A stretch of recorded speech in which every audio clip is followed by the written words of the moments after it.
Hey everybody, welcome back to Gideon's Stuff. Today we have a discussion video that was inspired by a comment that was left on my somewhat recent 3,000 subscriber giveaway entry video. The comment was a question about what I consider to be deal breakers in a pocket knife, or I guess knives in general. And at first when I read this question, I didn't really think anything of it. It seemed like kind of a vanilla question. But over the past couple of weeks, I've been thinking about it a lot, and I realized that it might be an interesting topic for a video. So that's what we're going to be talking about today. What are the things that I consider to be deal breakers when I'm purchasing a knife? So to prepare for this, I decided that I actually wanted to go and watch some videos of other content creators talking about their deal breakers and read through the comments on those videos. And I compiled a little list of 5 of the most common deal breakers that I saw in those videos and in the comments. And then I made a list of my own 5 deal breakers. And I gotta say, it was hard coming up with a list. I think I'm a pretty chill guy when it comes to knives. I feel like I'm pretty, I don't know if lenient is the right word, maybe accepting, open-minded. But there's not a whole lot of things that really turn me off of a knife design. And we'll get into why that is here in a minute. So first of all, I want to go through these 5 things that I saw as being the most common deal breakers in these other videos and in the YouTube comments. Bad action, subpar materials, tip down carry, a dull blade, and made in China. Those were the 5 biggest or most frequently mentioned deal breakers that I saw. So I want to kind of run these down. Number 1, bad action. This is something that I criticize frequently in my reviews, right? But a bad action is not necessarily a deal breaker for me. There are lots of knives that I enjoy that have bad action. One that I brought with me right now is this CRKT Squid. This thing does not have amazing action. You kind of got to get used to this. Something else that I can think of is like a Buck 110 or something like that, where it's, two-handed lockback, something like that.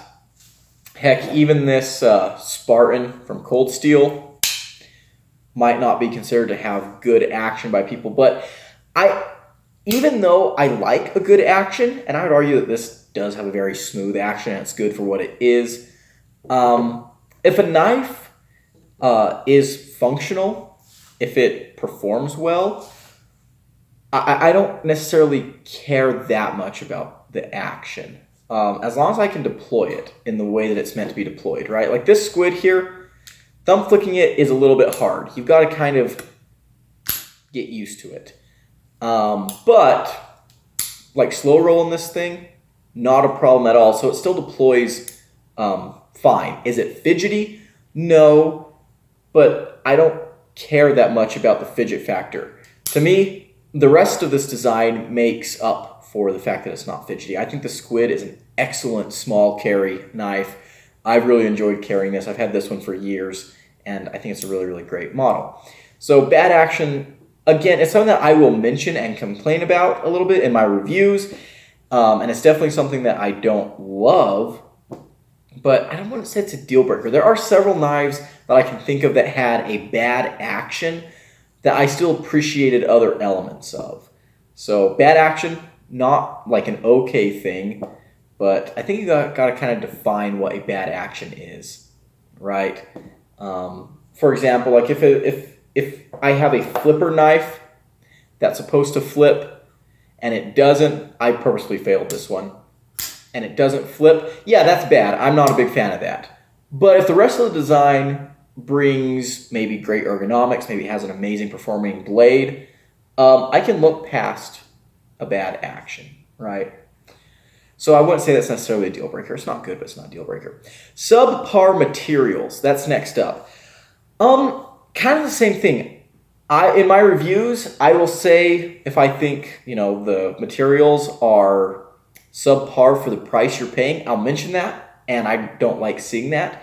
There's a lot of times where I'll look at a knife and I'll see that it's in 7CR steel, and I'll go, ugh, I don't want to carry that. But there are several knives where the design has spoken to me, and the materials are not great. I can think of like Camillus knives. As you guys know on this channel, I love Camillus. They don't use the greatest materials. They use a lot of plastic, a lot of like 440A steel, sometimes 420, if you're getting lucky.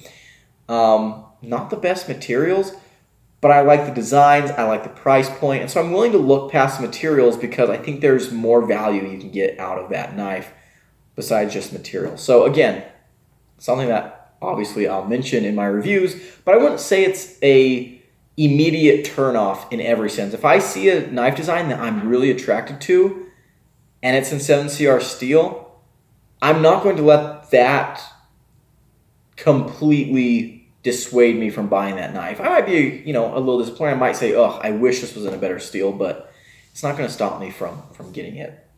Tip down carry. Yeah, I prefer tip up carry, but there are a lot. I have a couple knives that I carry tip down. There's been knives that I reviewed that are tip down only that I really enjoyed, that I really liked.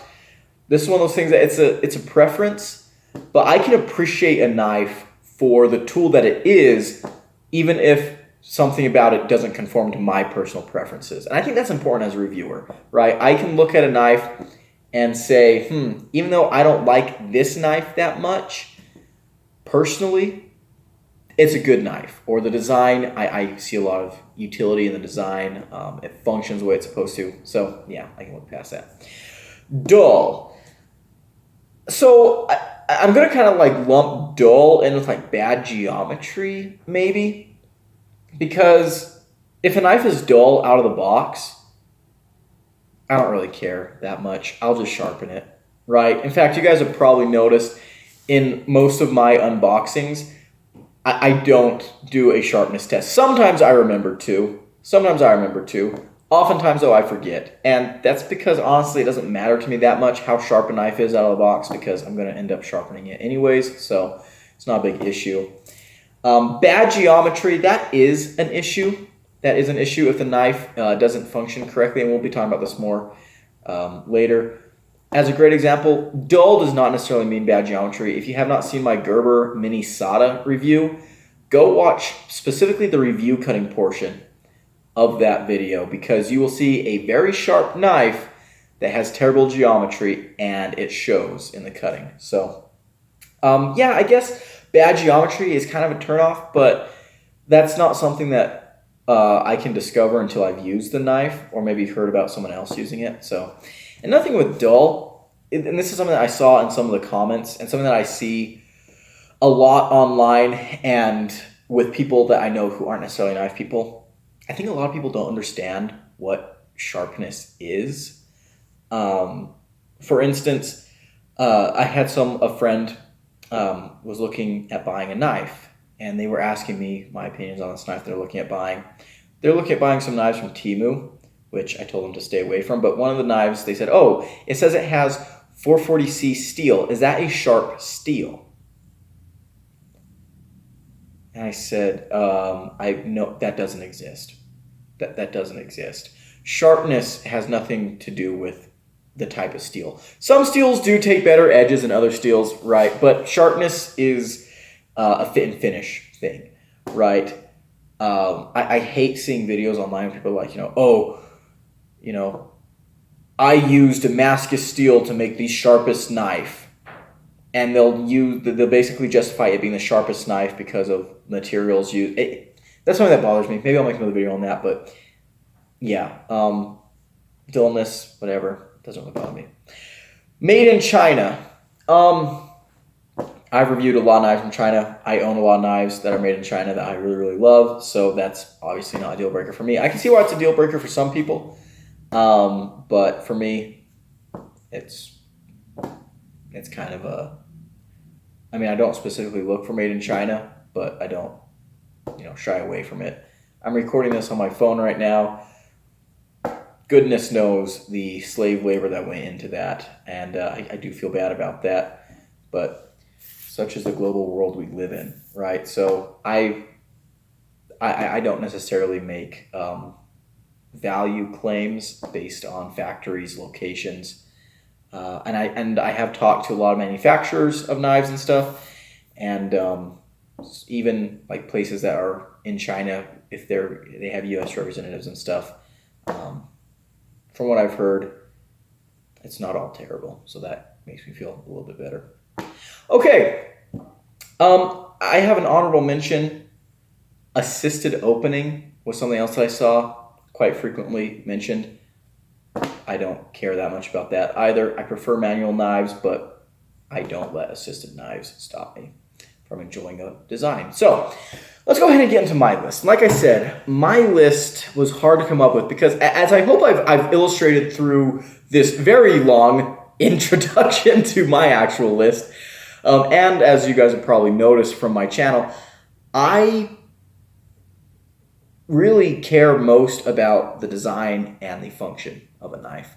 There are a lot of things that, even if they're not specifically to my tastes, I can look past them and say, hey, this is still a great knife. And you guys have probably seen in a lot of my reviews, I'll talk about a knife and I'll say, here's what I like, here's what I don't like. Oh, the action is not the best. This could be tweaked. But at the end of the day, I'll say, yeah, I can still recommend this knife because it cut good and it has great ergonomics.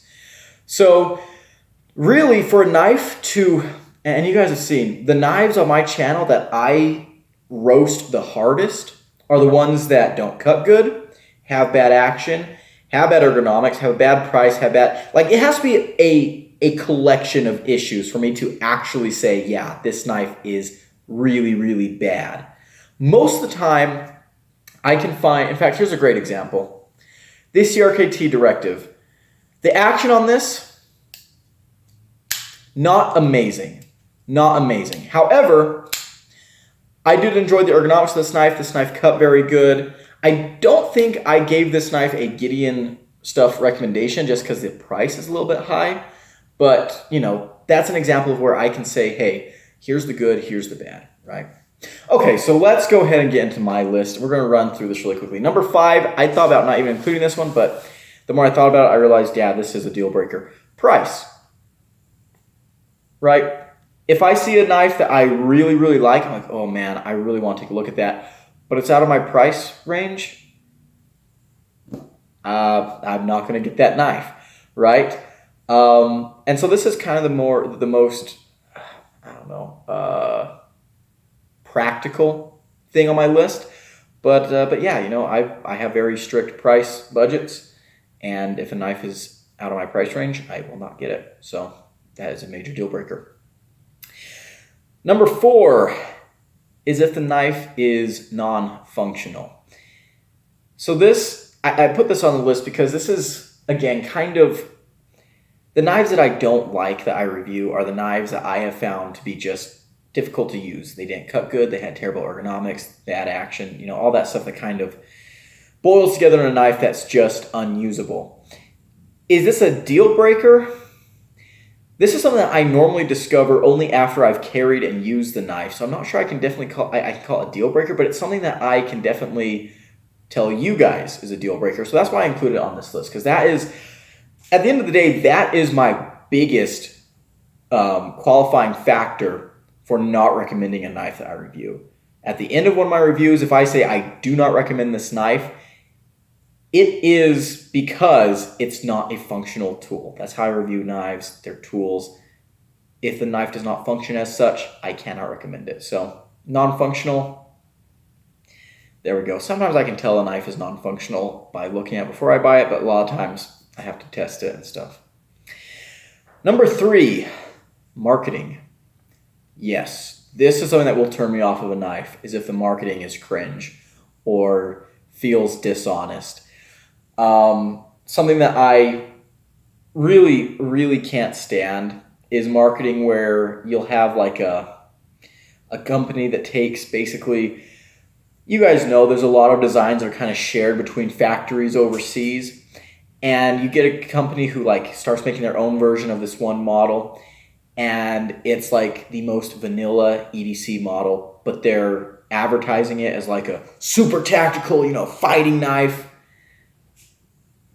No, that I don't like stuff like that. Now, there's a difference between like what Cold Steel does with their like, testing videos where they're slicing pigs up and stuff. That is cool marketing because Cold Steel knives are built to do that kind of stuff. But I especially hate, like I made a video about the Gel Shadow Company and their mystery knife boxes.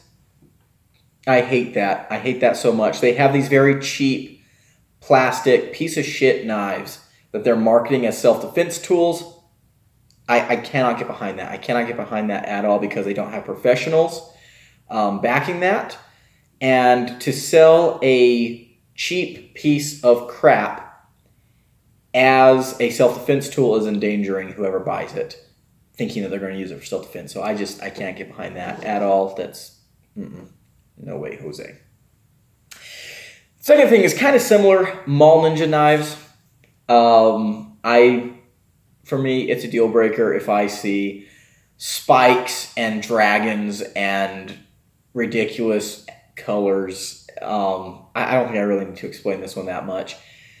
If a knife looks super, super cheap, it's a turnoff for me. I know when I was a kid, I used to collect all these really, really cool knives. Nowadays, I can't get behind it because I'm an adult, right? I'm not a teenage boy anymore.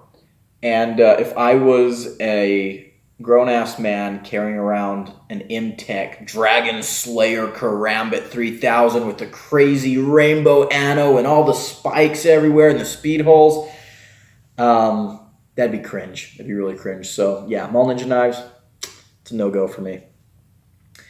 And my number one, I almost did it too. My number one deal breaker, knockoffs and clones.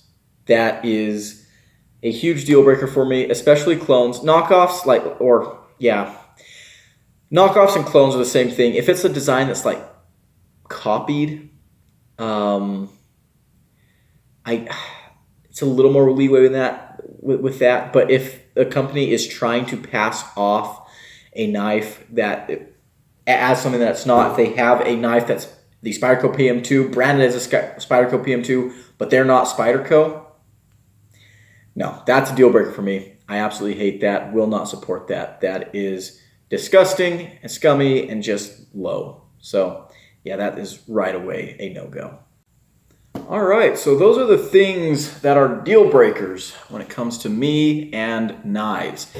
One of the reasons why I wanted to make this video was to also address some comments that I sometimes get on my reviews. 99% of my comments are super positive. You guys are awesome. We're a small, kind of tight-knit community, but every once in a while, I get some comments where people say things like, oh, how can you recommend that knife when the action's bad? How can you recommend that knife when the materials are bad? Blah, blah, blah. You must be a shill, this, that, and the other. I buy, like, most of the knives that I review, I either buy, trade for, or they're sent in by you guys, right? There have only been a few knives that have been sent to me by companies. So I'm not getting paid to say good things about a knife, but I try to be as honest as I can when I review a knife. And I think this video is kind of giving you guys a good look into my thought processes behind a knife. So yeah, maybe a knife I reviewed had terrible action. But what if it cut really, really nicely, right? I'm going to say, hey, this knife I can recommend if you're looking for a super slicer.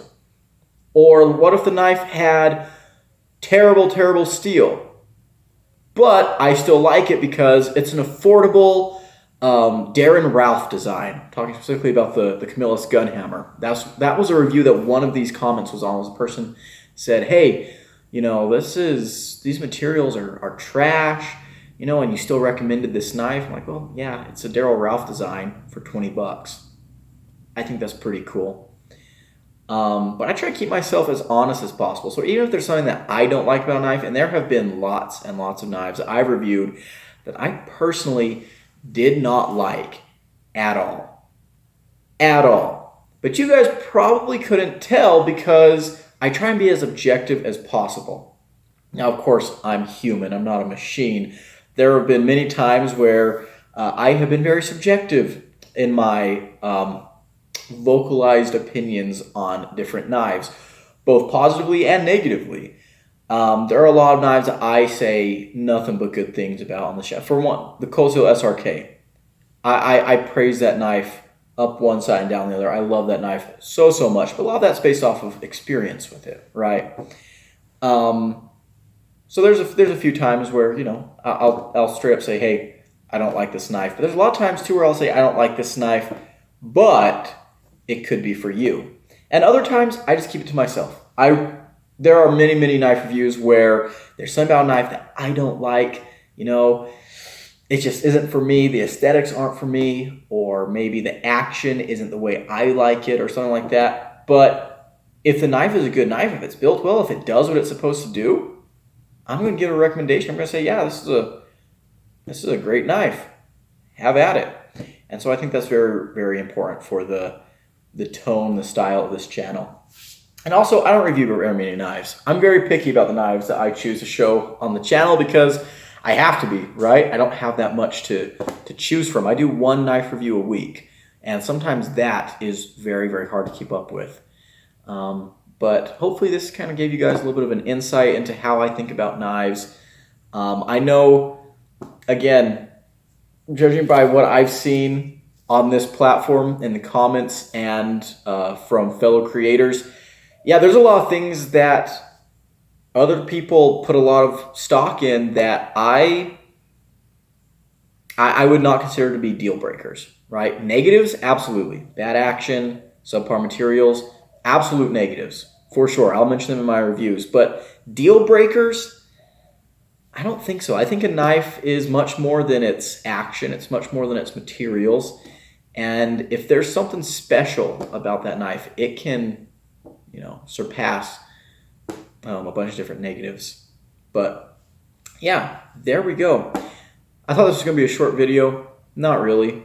Who was I kidding? When do I ever make short videos? Never. I made a video the other day. I filmed a video.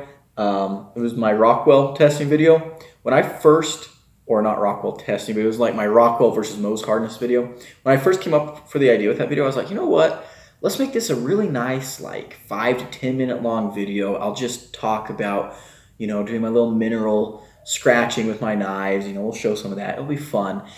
And then I got down this rabbit hole of researching all these different hardness methods and this, that, and the other. And it turned into an hour-long video. So, yeah, we're going to go ahead and end this one while we're under an hour. Thank you guys so much for watching. Big shout out to my channel members here. I really appreciate them and everything they do for the channel. Great bunch of people over there. If you want to be a member, there's a link in the description down below.